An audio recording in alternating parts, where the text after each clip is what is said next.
Divorce doesn't just end a marriage. It feels like the death of the future you thought you were building. The papers get signed, but inside, it still feels like everything that mattered is already gone. That's exactly how it felt for me. Welcome back to DOA and Thriving, the Uber Bad podcast, a three-part series on the three things that almost destroyed me: divorce, obesity, and addiction. We started with the O. Today, we're going deeper with the D, divorce. This isn't a clean story. It's messy, somewhat painful, but it's real. So here we go. I went down to that river, washed my sins for free. The devil's on the other bank, staring back at me. I'm a dead man walking. I'm a dead man walking. I'm a dead man. Now, I didn't want the divorce, not even a little. I was willing to do anything: counseling, changing, whatever it took to save my marriage. I begged, I prayed, I promised to be better. We even tried a separation, then got back together to give it another go. But after a few months, we both knew it was pretty much over. So we separated again. And once I finally realized it wasn't going to be fixed, I was the one who actually filed for the divorce, even though I was the one who didn't want it. The thought of being single again terrified me. I lacked confidence in my marriage, and the thought of having a date was scary as hell. My wife didn't want me, so how could any other woman want me? I was not nice to look at, and I hadn't found my footing in a career yet. You can probably see why my wife wanted out. I couldn't stand the thought of my family breaking apart. The idea of tearing our son's world in two gutted me. My role as a father was to keep my son safe, and I couldn't do that if he was living in another home. I didn't want to be an every other weekend dad and one night a week. That was the traditional schedule back then. I wanted to be involved in the day-to-day. I wanted an equal part in the decisions about school, sports, activities. I wasn't going to be a Disneyland weekend warrior dad. I wanted to be in the thick of all of it. I wasn't going to give that up. I was scared because I live in Utah, and back then, dads didn't fare so well in court. The system definitely leaned toward mom being the home base, and dad just being there when needed. That wasn't for me. So I fought it every step of the way. Thank God I had the mom I had. She fought as hard or harder than I did, was even willing to help with the attorney fees.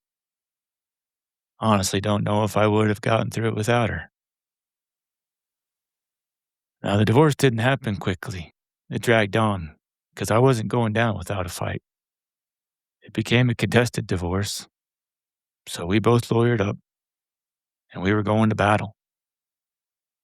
My attorney made a couple of passes, trying to settle out of court, but she and her attorney weren't taking the bait. So my attorney suggested mediation with a better-known mediator at the time.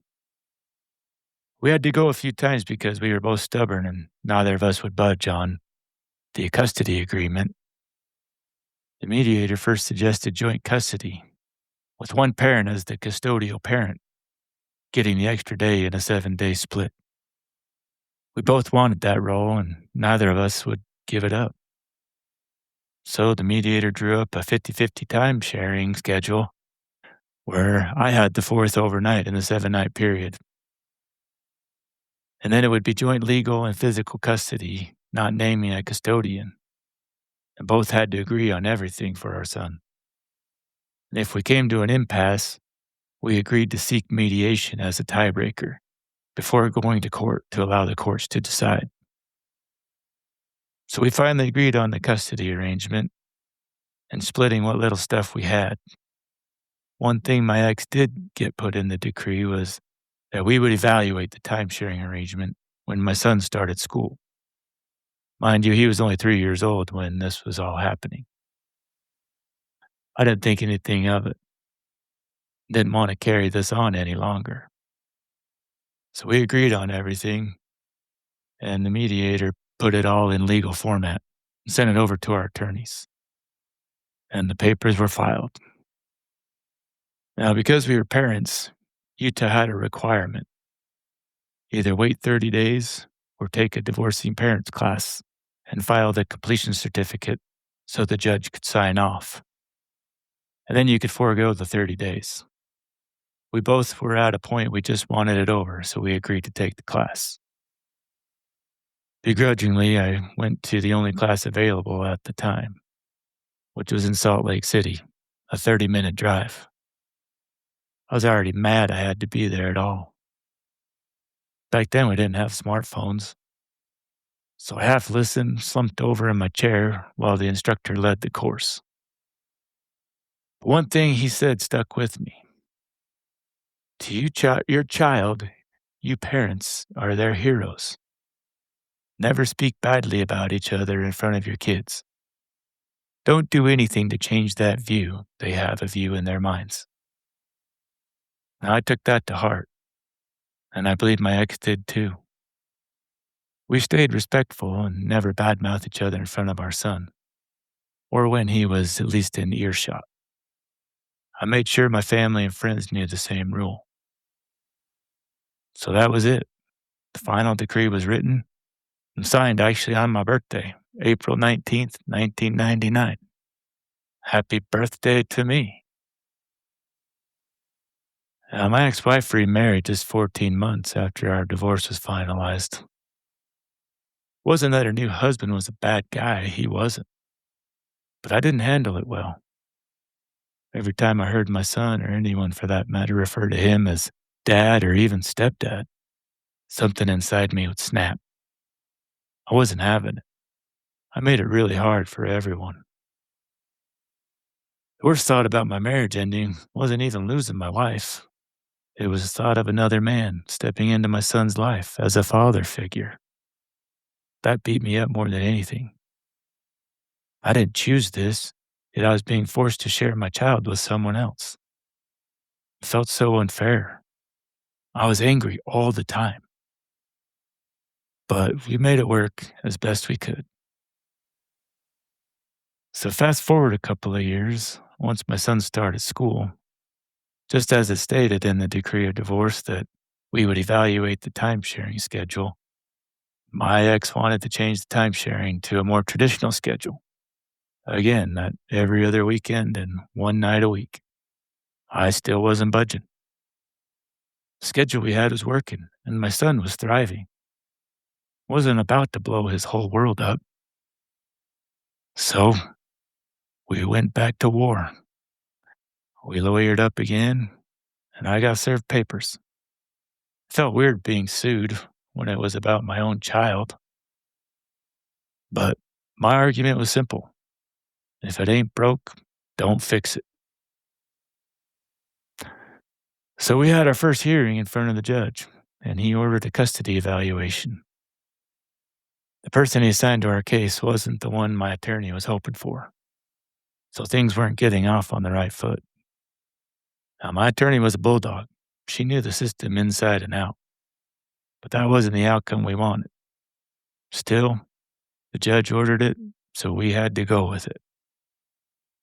The judge did order that we keep the current schedule in place so we didn't disrupt my son's life. That was a win. So we started the evaluation. This went on over the next several months. Wasn't something you could get done in short order, which played to my favor. So the evaluation was a set of several appointments in the evaluator's office. He would sit and observe my son and I interact. He gave us a series of tests, like the ink blot test. What do you see in this blot of ink on this page? I wanted to say rainbows and unicorns, but this evaluator wasn't the joking kind. So I gave some random answer. In complete bewilderment, they made you take these dumb tests. Anyways, after we did all the in-office visits, The evaluator had to come to our home and do an in-home visit and observe how we interacted at home, and see my son's room and make sure everything was in order. So once that all completed, the mediator put all of his thoughts and findings and whatever he discovered in all the visits and tests and submitted this report to our attorneys and also to the court. It was not in my favor. The evaluator recommended a more traditional schedule with mom as the custodial parent. Even though my attorney had prepared me for it, seeing it in writing and knowing it was in the hands of the court completely wrecked me. I thought I was going to lose valuable time with my son. Being a dad, being involved the way I was, had become another identity for me. Gave life purpose and meaning after the marriage ended. If I lost that, I felt like I had nothing. So we decided to have a meeting with myself, my attorney, my ex, and her new husband, and her attorney. We went in to see if we could reach a settlement, given the findings of the evaluator report. And we came to an agreement, and it was everything I didn't want and what I'd fought against, but was scared I wouldn't get any more in a Utah court that didn't favor a single father against a married mother with more children at home. So I caved, and I agreed to what they wanted.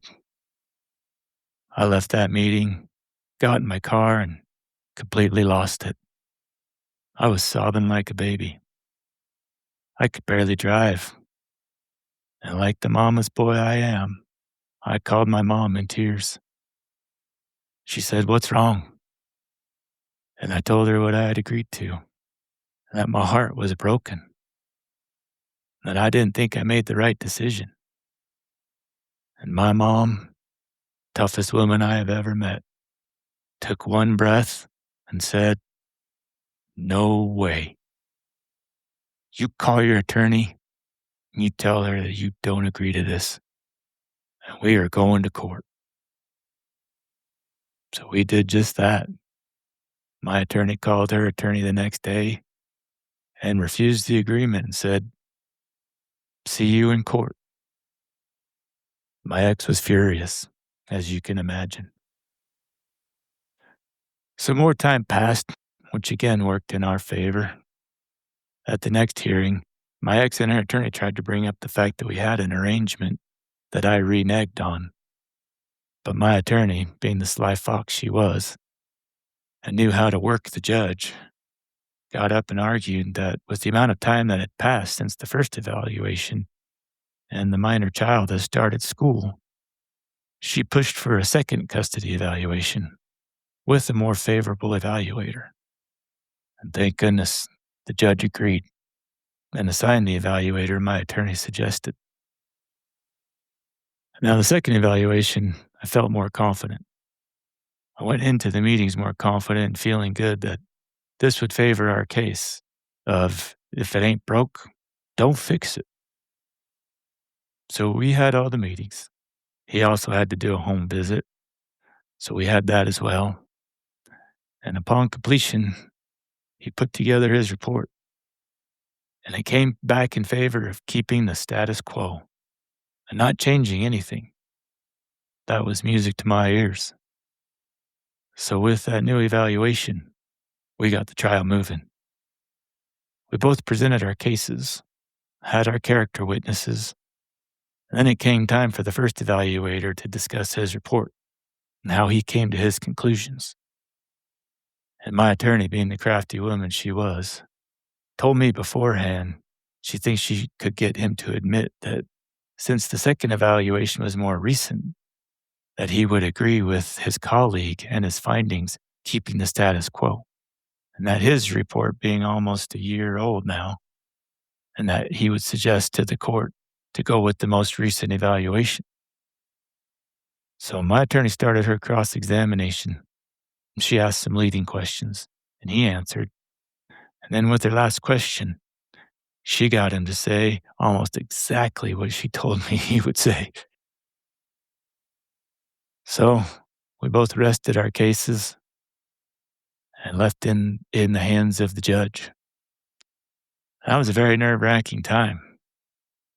Took a couple of weeks for the judge to go through our case and make a final judgment.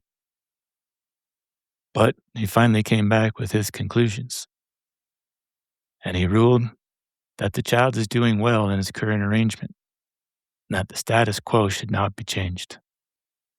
I was so relieved. That was amazing. And again, this wasn't for me or my ego or anything like that. It was truly what I felt was in the best interest of my son. So after the trial ended and we went about our lives, there was some friction between myself, my ex, and her husband, but we weathered it.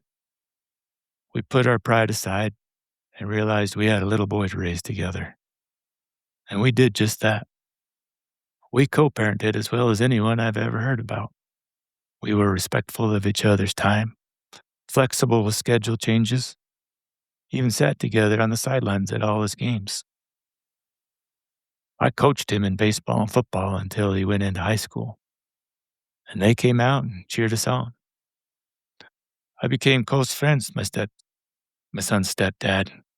Yes, I got to a point where I could call him stepdad and be okay with it. He earned it. And he was always respectful of my relationship with my son. Never tried to overstep, and I appreciated him for that.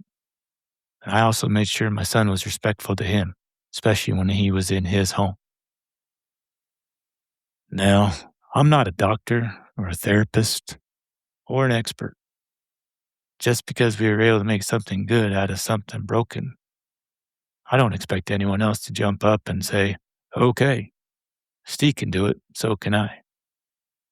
It is hard, and no one can know how you are feeling when they don't walk in your shoes. So I'm not preaching, and I'm not telling you how to do anything, just sharing how I was able to do it. Look, I don't encourage anyone to get divorced, especially when kids are involved. It is really hard, and often the kids are the ones who suffer the most. If divorce is truly the only option, do everything you can to keep them out of the middle of the conflict. Figure out how to communicate. If phone calls turn into fights, texts get too emotional, use email. You have to make compromises. I'm all about setting healthy boundaries and not taking advantage of the other parent. Don't use the kids as pawns to get what you want. That's not fair to them or to the other parent. At the same time, be there for your kids 100%. When it is your scheduled time, show up for them and don't be late. Make sure your kids know you love them. I promise you, they love you too. And never doubt that. Have confidence in that relationship. And when the time comes, or if it's already here, and your ex introduces another person into their life, remember, you can never be replaced. That new person is only enhancement to your kids' lives, as long as you trust your ex's judgment and character. You will always be number one in their heart. But something that is also important, you have to take care of yourself so you can show up and be present when it's your time with them. Do the self-care and needful steps to be in the right frame of mind. I know sometimes that sounds selfish, to take care of yourself. That's the last thing you want, or can be as a parent at times. But it isn't selfish if you can't take care of your kids because you can't take care of yourself. So when you are not with them, get it all out.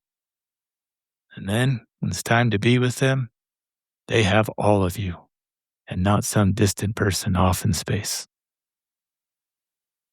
Now, as I'm saying all this, and as well as I did in co-parenting with my ex once everything settled down, I am working on being better every day as a step-parent now and seeing it from a whole different lens. I am not perfect, and I have had my bad days, but I try to make amends as quickly as I can and keep pushing forward and create the same kind of stable, loving environment my stepkids that my son had. Now, if you hear one thing from this episode, I want you to know you will get through this. There is light at the end of the tunnel. And when you're ready and the healing has begun, know that you will find love again and that you are worthy of it. That may not be right now, but I pray you allow yourself to love and be loved again. You can do this. It happened for me. It took 22 years, but it happened. I'm so glad I did, and I allowed myself to be loved again. I hope it doesn't take that long for you, but if it does, that's okay. It will happen when you least expect it. And I know this doesn't sound like a DOA down and out story. You may think that's a little dramatic, but at the time, it was one of the hardest things I'd ever been through.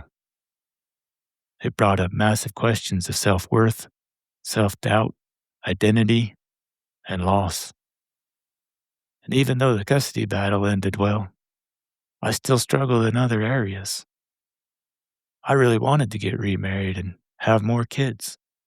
I loved being a dad and wanted to build that life again. But it wasn't happening.